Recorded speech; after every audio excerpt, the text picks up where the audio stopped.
Monday, King Day, mostly sunny, high of only 8, and on Tuesday, sunny, high of 12 above. Right now, it is 27 degrees. Joining us in the studio this morning from OSF Medical Center Healthcare, we do have Dr. Jenna Dionisio. Good morning. Good morning, everybody. Good to see you. How are you? I'm doing great. Except for, hey, it's going to get cold again. Kind of. I also hit my first deer this morning, and so that was an experience. You ran into a deer this morning. Bless your heart. I'm glad you're okay. Thank you. Yes, no damage to me, although I do worry about that deer. Yeah, it's the time with the harvest done. They've got all that free, cornfields to get through and bean fields. Right, new experience, and the dark doesn't help either. No, but thank goodness you're okay. Dr. Jenna, tell us all about you. I'm Dr. Jenna Dionisio. I'm an osteopathic physician, so some of my patients call me Dr. Dio, just to kind of remind them of my osteopathic training. That means I have an extra training in muscle and bone, and I can offer manipulation for my patients in the clinic as a PCP. I'm originally from Oahu. I went to college, undergraduate and medical school in Florida, and then I hopped over to Michigan, and it was the way I got my introduction to driving in the snow for the first time and the cold. Yeah, it happened to me when I moved here to go to college. And, I'm from Arkansas, and when we get 2 inches, we shut down. Gotcha. And I was calling home. I'm like, Daddy, they drive in it. Because it is unbelievable that they drive in it. So you went from Oahu to Florida, and then you got your taste of cold and snow. I did. My mentor in Florida is from the Big Island, so she was the one to convince me to go to Michigan as my top choice. And I loved it there. I fell in love with the Midwest region, and it brought me over here because my other mentor when I was growing up, he's a Franciscan priest, the Second Order.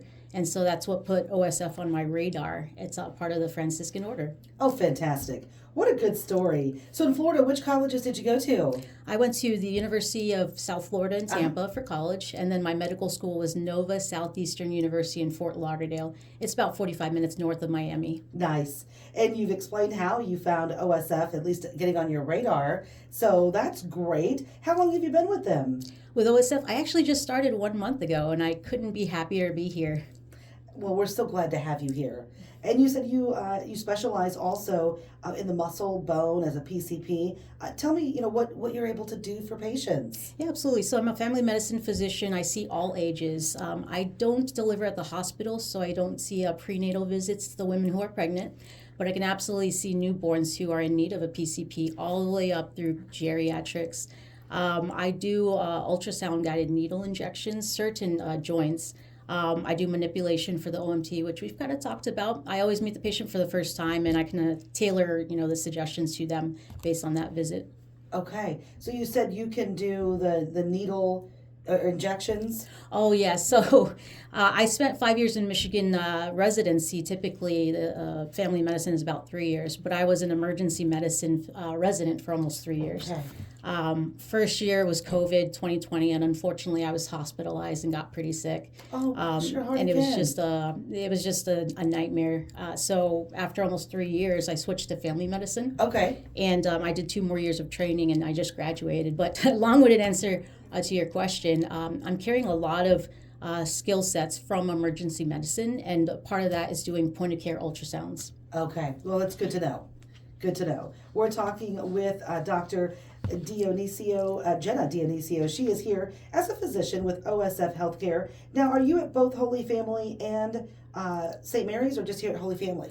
I'm exclusively 100% Holy Family Clinic, outpatient. Good. So you're right here in Monmouth. Fantastic. Yes, absolutely. Fantastic. Okay. You mentioned it. There's the COVID. So sickness right now. My husband's a teacher, and we have another superintendent that we are going to talk with after you. And man, these schools have been plagued with all kinds of sickness this winter. Absolutely. Bless teachers' hearts. They are, they're heroes and heroines. I'm very grateful for them. But yes, I've been diagnosing a lot of influenza, flu, COVID, RSV, which is the respiratory syncytial virus, and it is going around. Folks who did have a chance to get the vaccines, the RSV is offered for folks who are older. If they had a chance to get the COVID and the flu vaccine, it just helps their body prepare defenses ahead of time. defenses as in antibodies. And so if they do come across or they get exposed to any of these sicknesses, they have these defenses already built up. I want to stress, though, that unfortunately it may not prevent them getting it, but we expect them to be less sick and sick for a shorter duration. So you may not have to miss that extra day of school or extra day of work. Okay. So you're diagnosing a lot of influenza, COVID, RSV, pretty much running the gamut on age, right? Pretty much, yes. It doesn't discriminate. RSV tends to be more of a problem for really young kids and really older folks, or really anybody from any age who has breathing conditions that are already known. If they have anything that's immunocompromising them, which means that if they just don't have the same defenses that the typical person has. Okay. Symptoms of COVID, are they the same as what we traditionally think of over the last 4 or 5 years? It's so this is difficult to distinguish between pretty much a lot of the viruses, but there is a certain what we call constellation of symptoms, or in other words, a pattern, what younger folks might call a vibe. So for COVID, the vibe might be loss of taste or smell. They could start feeling just fatigue, muscle aches. So as you can kind of tell, maybe this sounds like other things like flu. So a lot of it does overlap. Sure. If you have a fever or any concerning symptoms, I really recommend that you see your provider, your primary care physician as soon as possible, or in urgent care. Okay. And the fever that's out there, that's that darn flu. Yes. Every year. Yes. It seems like we get the tummy flu and then what we call the head cold flu. Yes, and it is possible to get something called a super infection, which sounds really scary, but it's really if someone has one infection, maybe COVID, and they happen to get another infection, let's say flu. It's possible to have both. Well, that would suck. It would, but it would be helpful if folks had vaccines because they would be, theoretically less sick. Okay. So symptoms of our flu, the fever, the cough, muscle aches and body aches tend to go with that, plus headache and fatigue, right? Correct. And the muscle aches, we use the expression, although morbid, if someone got hit by a truck, quote unquote, if they're really feeling muscle pains, that's a little more of a suggestion for flu. So it's a vibe. Okay. And then the RSV, that's that coughing and wheezing and perhaps sneezing, right? RSV is a little more generalized. Okay. I would say, we also look at clinical history, which means that I ask the patient, hey, was anyone sick around you? That's one of the questions.